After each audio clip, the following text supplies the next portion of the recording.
प्रेरणादायी व सुबोध जीवन जगण्यासाठी माझे चॅनल सरळ जीवनधारा सबस्क्राईब करा. आज मी आपणास थंडीचे दिवस आहेत.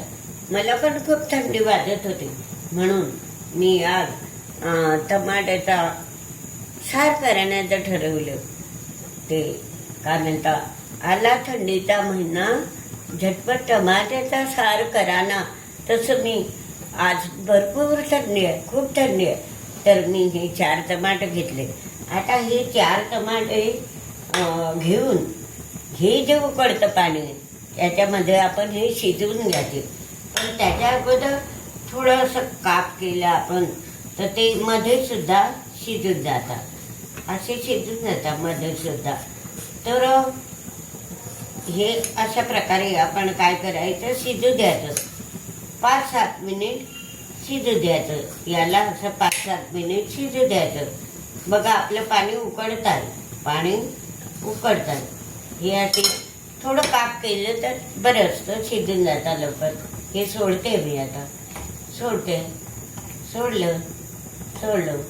तर अशा प्रकारे पिकलेल्या टमाट्याचा सार मी आपणाला करून दाखवते. तो का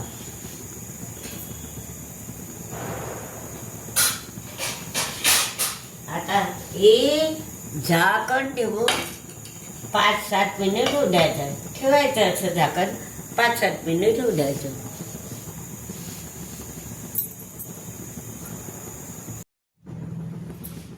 बघा आता हे टमाटे असे झाकण ठेवून शिजवले. आता हे बघा याचे कसे टरफल निघाले, इतके शिजले ते. आता मी गॅस बंद करते आणि हे या डिशमध्ये काढते. बघा याचे टरफल निघून गेले आहे. पण हे काय करायचं, आपण याचं जे हे असतं असं गरम काढायचं नाही, तर थोडं थंड होऊ द्यायचं आणि मगच काढायचं, नाही तर आपले हात फोडतील, म्हणून थंड होऊ द्यायचं. आता हे बाजूला करायचं. याचं काम झालं. आता थोडं थंड होऊ द्यायचं ते, आणि थंड झाल्यावर मग त्याचं काय करायचं, फोतरे काढायचे. फोतरे काढायचे. थोडं थंड झालं काढायचे फोतरे. त्याचे असे फोतरे निघून जातात. खूप शिजले ते, आणि मग ते फोतरे असे निघून जातात. आता आपण चाकूने काढले तरी चालतं, कारण हे पण काढून टाकायचं आहे त्याचं. हे थोडं देठ असतं ना, हे नाही टाकायचे. आता आपण कापल्यामुळे ते लवकरच शिजून गेले, आणि मग आपण काय करू, मिक्सरमध्ये बारीक करू. हे असे देठ त्याचे काढून घ्यायचे. टरफलं पण काढले, आणि हे काढलेले टरफले आपण काय करायचं, मिक्सरमध्ये टाकायचं. हे देठ पण काढून टाकायचं. अशा प्रकारे आपण हे टमाटे 7 मिनिट शिजवून घेतले, आणि मग ते शिजले.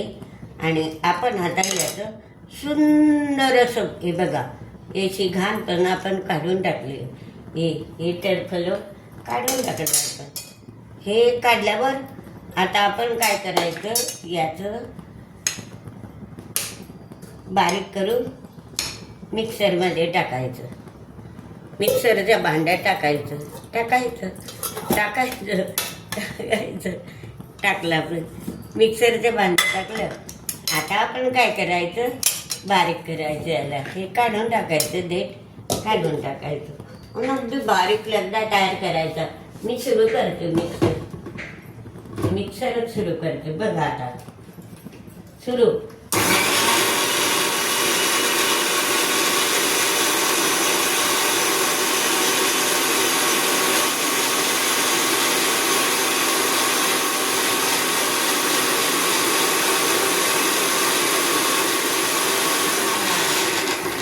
अशा प्रकारे हे तयार झालं. मिक्सर तयार झालं. असं बारीक झालं. बघा किती छान झालं. आणि मग काय करायचं, कढई ठेवायची, गॅस पेटवायचा, कढई ठेवायची, ठेवली कढई. आता याच्यामध्ये काय टाकायचं आपण, एक पडी तेल टाकलं, त्याला चांगलं गरम होऊ द्यायचं, तेल फुल गॅस करायचा फोडणीपुरता. आणि मग हे बघा असा आपला बारीक लगदा तयार झाला. मग याच्यामध्ये काय टाकायचं, जिरं टाकायचं. जिरे लाल होऊ द्यायचं. जिरे लाल झालं की अशा थोड्या 4-5 पाकड्या अशा करून घ्यायच्या, डबल 4-5 पाकड्या टाकायचे. जिरे लाल होत आहे, जिरं काय होत आहे, लाल झालं आहे. आता मी कमी गॅस करते. जिरे लाल झालं आहे, लाल होत आहे. आणि अशा पाकड्या पण टाकून घ्यायच्या, फोडणीला लसणाच्या पाकळ्या, कढीपत्ता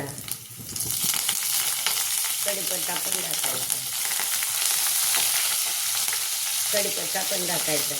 आणि ही जी पेस्ट आहे, हिच्या 2 हिरव्या मिरच्या, थोडं अद्रकचं तुकडं आणि अजून 4 पाकड्या याच्या लसूणच्या, हे पण टाकायचं. हे मिश्रण असं फिरवायचं. टेम्परेचर कमी राखवायचं म्हणजे ते जळणार नाही. आता हिंग टाकायचं. बघा चवीला असं हिंग पण टाकायचं. हिंग टाकलं आणि हे मिश्रण काय करायचं, फिरायचं. थोडा टेम्परेचर थोडं वाढवायचं. हे फिरवायचं, लाल होऊ द्यायचं. याला काय होऊ द्यायचं, लाल होऊ द्यायचं, अगदी लाल होऊ द्यायचं. बघा फुल गॅस करायचा. थोडा वेळ आपली फोडणी लाल होईपर्यंत फुल गॅस करायची. फुल गॅस. हे पाकड्या पण होतात, आपली हिरवी मिरची ते पण होत आहे. अशा प्रकारे हे टाकायचं. हे फुटत आहे, जिरं फुटत आहे. तर आता जिरे टाकल्यावर आपण जो आपण बारीक लगदा केलेला हा टाकून द्यायचा. हे बघा हे लाल झालं, जास्त जळू द्यायचं नाही म्हणून आपण टेम्परेचर कमी करायचं. हे टाकायचं.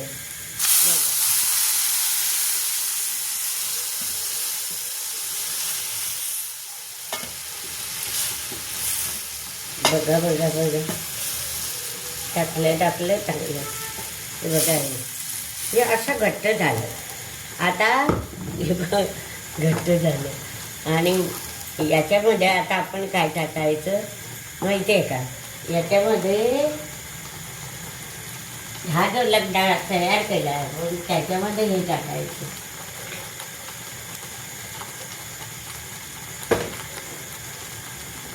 मीठ टाकायचं. आपल्याला किती करायचं त्या मापानं मीठ टाकायचं. तिखट टाकायचं. तिखट 1 चमचा टाकायचं. तिखट 1 चमचा म्हणजे जास्त मीठ. तिखट 1 चमचा. हळद पण टाकायची. हळद आपल्या घरची हळद असते, थोडं कमी टाकली तरी त्याचा कलर येतो. आणि बघा आता हे आहे ना, धना पावडर पण टाकायची.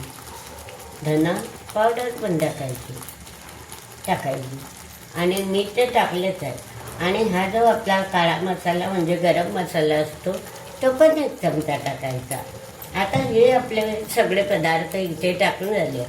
आता हे फिरवायचं. थोडा गॅस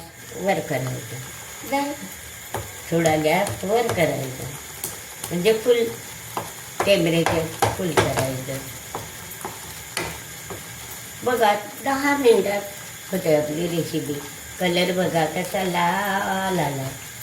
लाल टमाटे असतात म्हणून लाल कलर. आता याच्यामध्ये काय टाकायचं, पाणी. आपल्याला किती पाणी लागतं तेवढं पाणी टाकू आता आपण.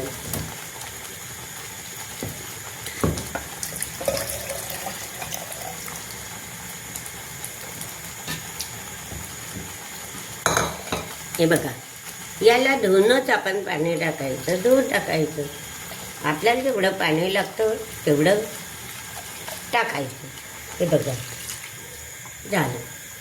आता तुम्हाला जर अजून पाणी लागत असेल तर अजून टाकू शकता. मी टाकते कारण आपल्याला एक वाटी सूप प्यायचं आहे म्हणून हे टाकते. कलर पहा कसा सुंदर आला, वास कसा सुंदर आला. आता याच्यामध्ये काय टाकायचं, गूळ किंवा साखर टाकायची. कलर पहा, वास येतो आहे, कलर छान आहे आणि अशी सूप छान झालं. अजून पाणी टाकलं तरी चालेल. पण आता आपण काय टाकायचं, हे बघा, गूळ टाकायचा. साखर टाकली तरी चालते, साखर टाकली तरी चालते. तर अशा प्रकारे कोथिंबीर पण टाकायचं, कोथिंबीर टाकायचं. झालं आपलं सूप तयार, झालं आपलं सूप तयार. कोथिंबीर टाका, उकडी येऊ द्या, 5 मिनिट याला शिजू द्यायचं आणि उकडी येऊ द्यायची. झाकण ठेवायचं 5-7 मिनिट उकडी येऊ द्यायची.